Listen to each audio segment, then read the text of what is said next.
Hello guys, এখন সকাল সকাল বাবু ঘুম থেকে উঠেই দোলনায় বসে পড়েছে দুলবে বলে। কখন থেকে বলছি চলো ব্রেকফাস্টটা করে নাও, কিন্তু কোনো মতেই দোলনা থেকে নামবে না। আজকে কি হয়েছে কি জানি, দোলনায় চাপার খুব শখ হয়েছে। অনেকক্ষণ ধরে দোলনায় চেপেই যাচ্ছে। কতবার বলছি চলো নিচে চলো নিচে চলো, তোমার দাদু এসেছে তোমাকে নিয়ে বাজারে যাবে, কিন্তু না, ও দোলনা থেকে নামার কোনো নামই নেই। আর সত্যি কথা বলতে একদম খুব কমই দোলনায় ও ওঠে। দোলনায় প্রথমই যা মাঝে মধ্যে উঠতো, আর মাঝখানে অনেক দিনই বন্ধ করে দিয়েছিল। তো আজকে হঠাৎই অনেক দিন ধরে ঝোঁক নিল দোলনায় চাপবে বলে, তাই অনেকক্ষণ ধরে দোলনায় উঠে বাবু আমার দুলছে। দেখুন কতই না আনন্দ করছে দোলনায় উঠে, খুবই খুশি বাবু আমার। তো বাবুকে অনেকক্ষণ ধরে বলার পর তো তারপর বলছে ঠিক আছে মা চলো, আমি যাব ব্রেকফাস্ট করতে। তো বাবুকে নিয়ে এখন ব্রেকফাস্টটা করিয়ে দিই। তারপর আমি তো রোজা রেখেছি, আমি তো কিছু খাবো না, তো তারপর আমি রান্নাটা চাপিয়ে দেবো। তো এখানে বাবুকে নিয়ে নিচে চলে আসলাম। আমার শাশুড়ি মা বললো ধনের গুঁড়ো শেষ হয়ে গেছে, তো ওটাই এখন মিক্সচার মেশিনে ওটা গুঁড়ো করতে হবে। তো আমার শাশুড়ি মা ভেজেই রেখেছিল, তো সেটাই এখন আমি আর আমার ছেলে মিলে এখন গুঁড়ো করতে বসে পড়েছি। কারণ আমার তো হেল্পিং হ্যান্ড একটাই, আমার ছেলে। আমি যা করব আমার সঙ্গে ও তো সাথে থাকবে, ও না থাকলে আমার কোনো কাজ কমপ্লিট হবেই না। তো এখানে নিয়ে গোটা জিনিসগুলোকে নিয়ে ও খেলা করছে, আর আমি এদিকে মিক্সচার মেশিনে এগুলো গুঁড়ো করে নিচ্ছি। তো আমার এদিকে গুঁড়ো করাও হয়ে গেছে, আর নিচে রাঁধা বাড়াও কমপ্লিট হয়ে গেছে। কমপ্লিট করে আজকে চলে আসলাম ওপরে রুমটা ঝাঁট দিতে। তো এখানে পরিষ্কার করতে এসে দেখি এতটাই রোদ বেরিয়েছে, বিছানার গদিটা অনেক দিন প্রায় 1 বছর হয়ে গেছে রোদেই ধোয়া হয়নি। তো আজকে যা রোদ, ভাবলাম আজকে সমস্ত কিছু রোদে সব ফেলে দিয়ে চলে আসি। তো আজকে সমস্ত কিছু রোদে ফেলে দিয়ে চলে আসলাম, আর এইদিকে আমি রুমটাকে ভালো করে পরিষ্কার করে ঝাড়ু ফাড়ু দিয়ে একেবারে মুছতে শুরু করে দিয়েছি। তো এইদিকে আমার রুমটাও ভালো করে আমি মুছে নিচ্ছি। তো মোছা হয়ে যাওয়ার পর আমি তারপরে ছাদে গিয়ে একেবারে যেগুলো রোদে দিয়ে এসেছিলাম সেগুলো উল্টে দিয়ে আসবো। একবার করে না উল্টে দিয়ে আসলে জিনিসগুলো আর ভালো করে আর মানে রোদটা আর পাবে না, একদিকটাই পাবে আর এক দিকটা পাবে না। তো এখানে দেখি দু ভাই বোন মিলে খুব খেলা শুরু করে দিয়েছে। আর একজনটা দেখো, সে ডাব্বুর ভিতরে ঢুকে কি করছে, আমি খুঁজছি মাহিতকে, কিন্তু মাহিত এই ডাব্বুর ভিতরে ঢুকে বসে রয়েছে। সারাটা দিন ওর এত দুষ্টুমি করে যে কী বলবো, মানে কোন দুষ্টুমিটা কিভাবে করা যায় সেটা হয়তো আমার ছেলেকে দেখলে তবেই শিখতে হবে। মানে আমরাও ছোটোবেলায় এত দুষ্টুমি করতাম না, আমার ছেলে যা একাই দুষ্টুমি করে। দেখুন শুধু এর ভিতরে ঢুকে চুপচাপ বসে রয়েছে। আমার তো নিজে দেখে ওকে দেখে আমার হাসি পায় যে এত দুষ্টুমিও কী করে এত কিছু শিখে যায়। তো আমি চলে আসলাম ছাদে। ছাদে এসে সমস্ত কিছু এই গদি দিয়েছিলাম, বালিশগুলো সব উল্টে দিলাম, গদিটাও উল্টে দিলাম, একটু ঝাড়ু দিয়ে একটু ঝেড়ে দিলাম, প্রচণ্ড ধুলোও হয়েছিল। তো সেগুলোও একটু ভালো করে ঝেড়ে দিলাম। এত রোদ, ছাদের দিকে তাকানো যায় না, চোখ পুরো ধোঁয়া ধোঁয়া হয়ে যাচ্ছিল। আজকে এত রোদের তাপ ছিল কি বলবো, সত্যি মানে 2025 সালে আমি এরকম রোদ আমি কখনো দেখিনি। এক তো কয়েক মাস বৃষ্টিতেই কেটে গেল, আর আজকের রোদের তাপ, উফ, সত্যি মানে মনে হচ্ছিল সূর্যটা আমাদের বাড়ির ছাদেই চলে এসেছে। তো বাবুকে এখানে আমি তাড়াতাড়ি করে গোসল করিয়ে দিলাম। আর বাবুর জন্য আমি সেদিনে চিকেন চাপ বানাবার সময় যে কিছুটা চিকেন আমি তুলে রেখেছিলাম, সেটাই আজকে বাবুর জন্য পকোড়াটা করে নেবো। কেননা আজকে বাড়িতে কোনো মাছ বা চিকেন রান্না কোনোটাই নেই।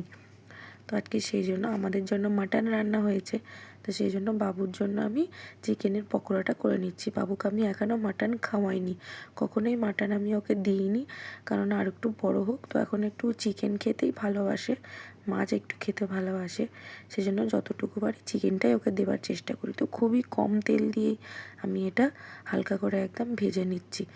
তো বাবুর জন্য একটু কম তেল দিয়ে আমি সব কিছু করার চেষ্টা করি, যেহেতু বাচ্চা ছেলে তো সেই জন্য। তো এখানে দেখুন জিনিসটা খুব সুন্দরভাবে হয়ে গেছে। তো বলতে না বলতেই বাবুকে এখানে লাঞ্চ খাওয়াতে বসে। এখন ঘড়িতে বাজে দুপুর 1টা, বাবু এখানে লাঞ্চ নিয়ে বসে পড়েছে।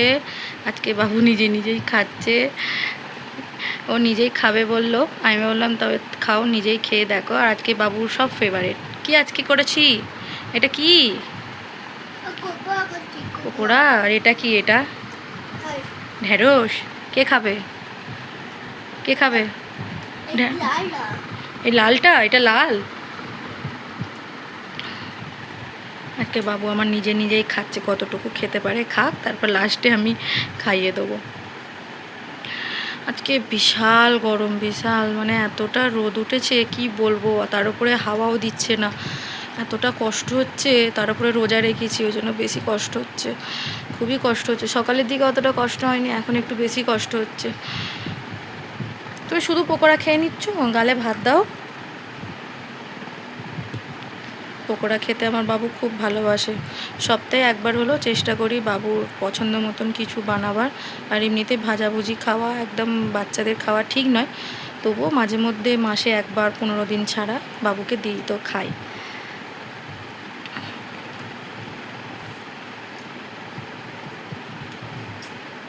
দেখি এটা হার নাকি? না, খেয়ে না। লাইক করে দাও। মজা মজা। তো চলো বাবু খেয়ে নিকে এদিকে, তারপর আপনাদের সঙ্গে কথা বলবো। টাটা। আসসালামু আলাইকুম এভরিওয়ান, কেমন আছেন সকলেই? আশা করি সকলে খুব ভালো আছেন। আমি আজকে রোজা রেখেছিলাম, তো আজকে সবে মাত্র আসরের নামাজ পড়ে আমি উঠেছি। এখন ঘড়িতে বাজে পুরো 5টা বিকেল। আর আজকে বিছানার সমস্ত গদি আজকে রোদে দিয়েছিলাম, তাই আজকে আমরা এইভাবে ঘুমিয়েছিলাম বিছানার উপরে। আমরা তেলাই বিছিয়ে আমরা ঘুমিয়েছিলাম। আর বাবুর ঘুমাচ্ছে কীভাবে দেখুন, ঘড়ির কাঁটার মতন এখানে ঘুমাচ্ছিল, এখান থেকে ঘুরে ঘুরে ঘুরে ঘুরে ওইদিকে পা চলে গেছে, এইদিকে মাথা হয়ে গেছে, এইভাবেই ঘুমাচ্ছে। আর এই সবে মাত্র সব রোদ থেকে আমি নিয়ে আসলাম। এই যে সমস্ত কিছু সব রোদে ছিল, ফুলে পুরো একদম ঢোল হয়ে গেছে, অনেক দিন রোদে দেওয়া হয়নি, সব রোদে দিয়েছিলাম, এই মাত্র সব নিয়ে এসেছি। এখন আর কিছু করব না, যা করব রোজা খুলে মাগরিব বাদ একেবারে, তারপরে কিছু খাওয়া দাওয়া করে করব। বাবু এখানে এখনও ঘুমাচ্ছে, আমি একটুখানি ঘুমিয়েছিলাম, ঘুমাতে ঘুমাতে বেজে গেল অনেকটাই। তো চলো বাবুকে তুলি, আমি একটু ইফতার করে নিই, বেশি কিছু খাবো না, হালকা ফুলকাই খাবো। তো চলো ইফতারটা করে নিই আর বাবুকে তুলি, বাবুকেও কিছু খাইয়ে দিই। চলো টাটা, তারপর কথা বলছি। বাবু বাবু ঘুম থেকে উঠেই আবদার, মা চলো ছাদে যাব, একটু খেলা করব, তাই বাবুকে নিয়ে একটু চলে আসলাম, এখনও ইফতার করিনি। হাই বাবু, এখানে আসো। এই যে এখানে কি দেখো, এই দেখো কি বড় পাখি এখানে বসে আছে, এই যে ছাদে আসলে খুবই ওর মজা হয়, পাখি দেখতে পাবে, আকাশে প্লেন দেখতে পাবে। আরে বাবু প্লেন যাচ্ছে, প্লেনের কথা শুনে দৌড়ে আসছে, দৌড়ে চলে এলো। আমাদের গাছে বেল কই, আয় দৌড়ে চলে গেল। আবার চলে আসো, আবার চলে আসো, এদিকে এদিকে এদিকে। আব্বু ওদিকে ওদিকে ওদিকে, আমাদের গাছে বেল কই, বেল কই? ওই দড়িটা খুলে গেছে, সেদিনে ঝড় হলো না, সেই ঝড়ে তো এই বাঁশটা খুলে পড়ে গেছে, ঠিক করতে হবে, তোমার পাপা আসলে বলো। তুমি ঠিক করতে পারবে? তুমি তো বাচ্চা। হ্যাঁ না না, গাছ কেন পড়বে, বাবা কি হচ্ছে। মাহির চলো নিচে যাব, খাবে কিছু তো? দুধ খাবে না? কে গো? থাক, আর দৌড়দৌড়ি করতে হবে না, অনেক দৌড়দৌড়ি করেছো, চলো।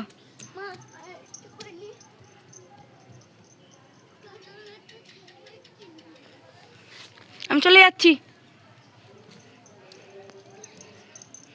চলো গেট দিয়ে দাও, গেট লক করো, তুমি লক করো, তুমি লক করো, আমি পারবো না, তুমি টানো, এটা লক করো, টানো টানো টানো, লক করে দাও, পায়ে না লেগে যায়, বন্ধ করো, গেটটা বন্ধ করো, বন্ধ করে দাও, বন্ধ করতে পারবে না?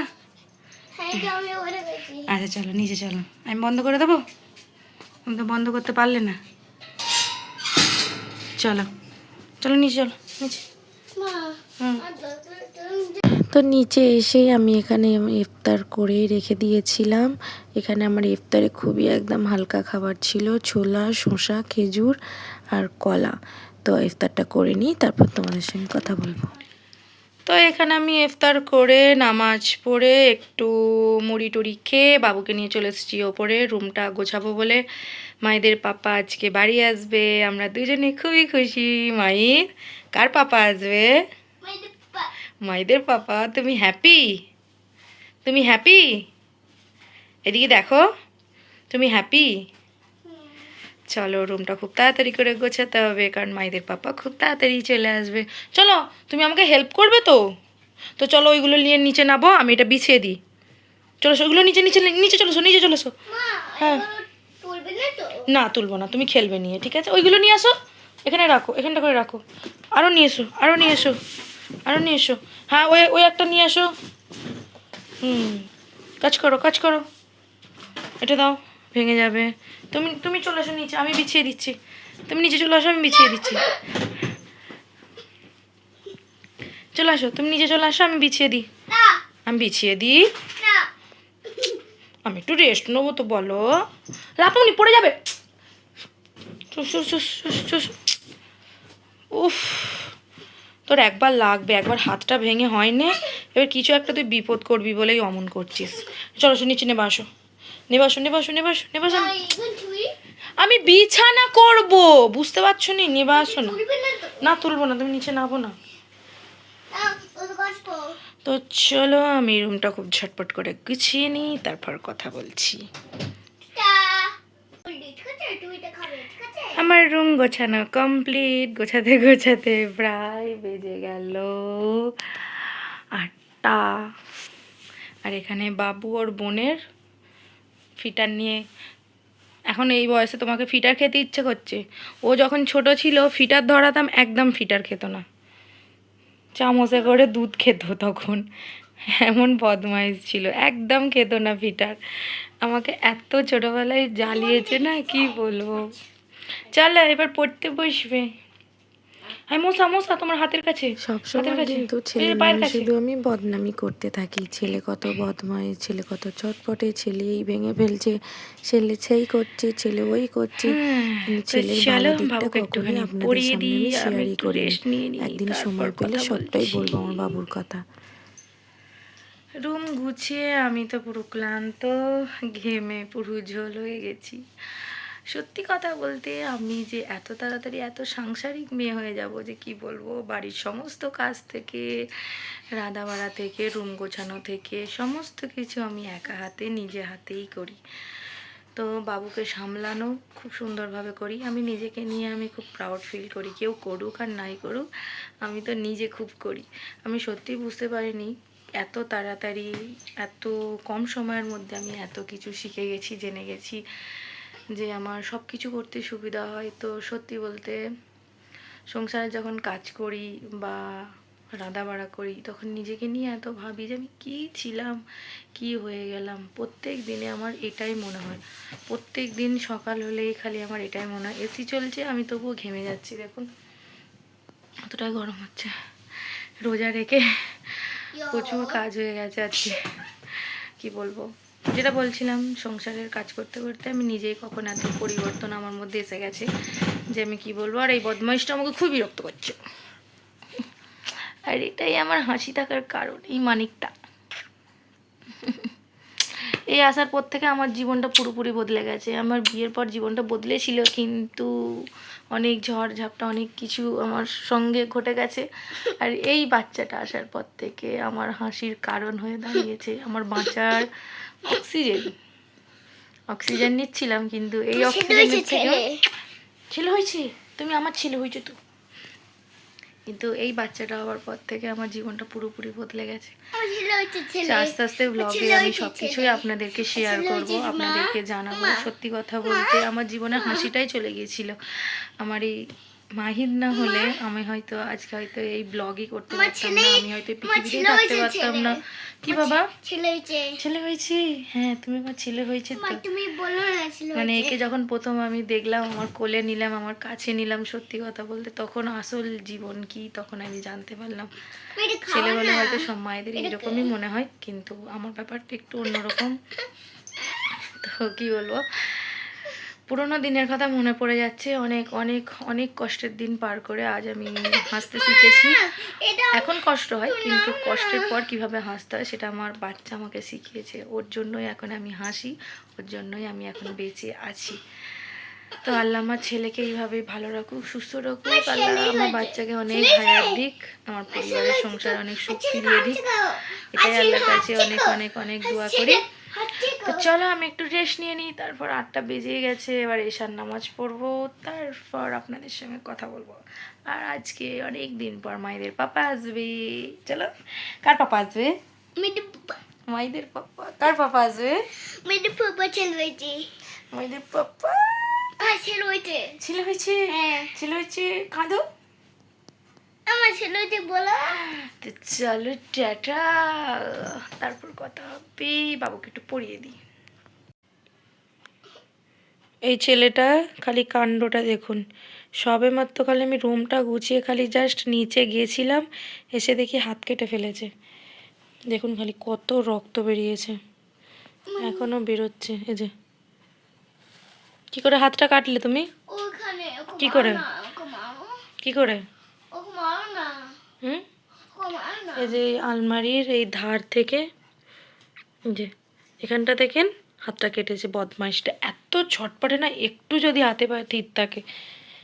মলম লাগাতে হবে তো। ওই টিস্যুটা ফেলে দাও, দেখি কত রক্ত বেরোলো। এত রক্ত বেরিয়ে খালি দেখুন শুধু, খালি অবস্থা খালি ছেলেটার। একটু যদি আমার কথা শুনতো, একটু হাতে পায়ে থির নেই, এত বদমাইশি করে, সব সময় ছটপটে, সব সময়। হাতটায় লাগছে তো? হাতটায় লাগছে? লাগেনি? দেখি, লাগেনি তো? লাগেনি? পাপা দেখলেই রেগে যাবে, বলবে মাহিদকে দেখুনি, মাহিদের হাত কাটলো। আচ্ছা, ওকে শিক্ষা দেবো, ওকে হ্যাঁ। আচ্ছা, মারতে হবে না, হাত কেটে গেছে তো। আচ্ছা আমি মেরে দেবো, আচ্ছা আমি মারছি, তুমি বসো। তুমি হাতটা মুছে নাও, আবার রক্ত বেরোচ্ছে, মুছে নাও, মুছে নাও। মুছো, হাতটা মুছে নাও, তারপর মলম লাগিয়ে দেবো। তো আজকে এখানেই শেষ করছি, আসছি আবার নেক্সট ভিডিওয়ে। আমাদের ভিডিওগুলো কেমন লাগলো সেটা কমেন্ট করে জানাবেন, বেশি বেশি করে সাবস্ক্রাইব করে পাশে থাকবেন। আজকের মতো টাটা, আল্লাহ হাফেজ।